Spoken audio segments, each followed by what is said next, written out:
स्वर्ग में क्या क्या सुख सुविधा मिलते हैं और नरक में क्या क्या कष्ट होती है। शिक्षाप्रद स्पेशल कहानी।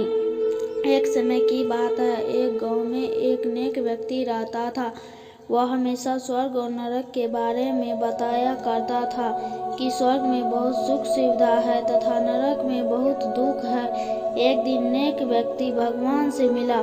जब वह भगवान से मिला तो उसने पूछा, प्रभु, क्या आप मुझे बता सकते हैं कि स्वर्ग और नरक कैसा स्थान है।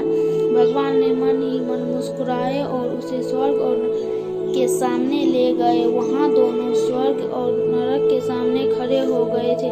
भगवान ने उसे स्वर्ग और नरक जाने के लिए कहा और प्रत्येक दरवाजे के अंदर खुद जाकर देखने के लिए कहा। जब नेक व्यक्ति ने जाकर पहला दरवाजा खोला, वहाँ उसने एक बड़ी गोल मेज देखी जिसके चारों ओर लोग बैठे हुए थे। मेज के बीच में स्वादिष्ट भोजन से भरा एक बड़ा बर्तन रखा गया था। वहाँ बैठे सभी लोगों के हाथों में बहुत लंबे चम्मच थे, लेकिन मेज के बीच में स्वादिष्ट भोजन से भरा बर्तन तक पहुँचने के लिए चम्मच काफी लंबे थे और लंबे चम्मच के कारण भोजन से भरा चम्मच लोग मुंह में नहीं ले पा रहे थे। लंबे चम्मच की वजह से खाना न खाने के कारण वे सभी दुबले पतले और बीमार लग रहे थे। वहाँ के लोग बहुत दुखी थे। वहाँ पीड़ित लोगों के दुख को देखकर नेक व्यक्ति कांप उठे और वह उस कमरे से बाहर आ गए और दूसरे कमरे का दरवाजा खोला। दूसरा कमरा बिल्कुल पहले कमरे जैसे ही थे।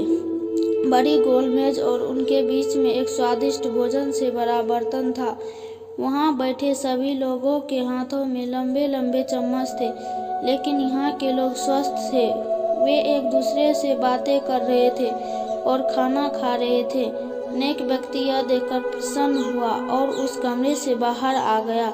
फिर नेक व्यक्ति भगवान के पास गया और कहा, मुझे समझ नहीं आया कि दोनों कमरे एक ही जैसा है। फिर भी एक कमरा सुख से भरा है और दूसरा कमरा दुख से भरा है।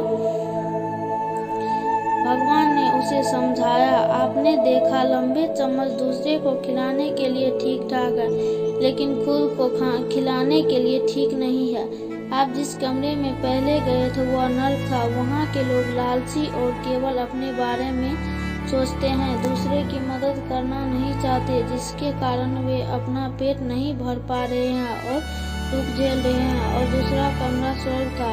यह उन लोगों से भरा है जो एक दूसरे की परवाह करते और प्यार करते हैं, एक दूसरे को उन लंबे चम्मच से खिलाते हैं जिससे वे स्वस्थ और सुखी रहते हैं। इस कहानी से यह निष्कर्ष निकाला कि यदि हम एक दूसरे के साथ मिलजुल कर और एक दूसरे को मदद करें तथा प्रेम भाव से रहे तो हम अपने जीवन को स्वस्थ बना सकते हैं और खुशी से जीवन जी सकते हैं और समाज में भाईचारे का माहौल कायम हो सकता है।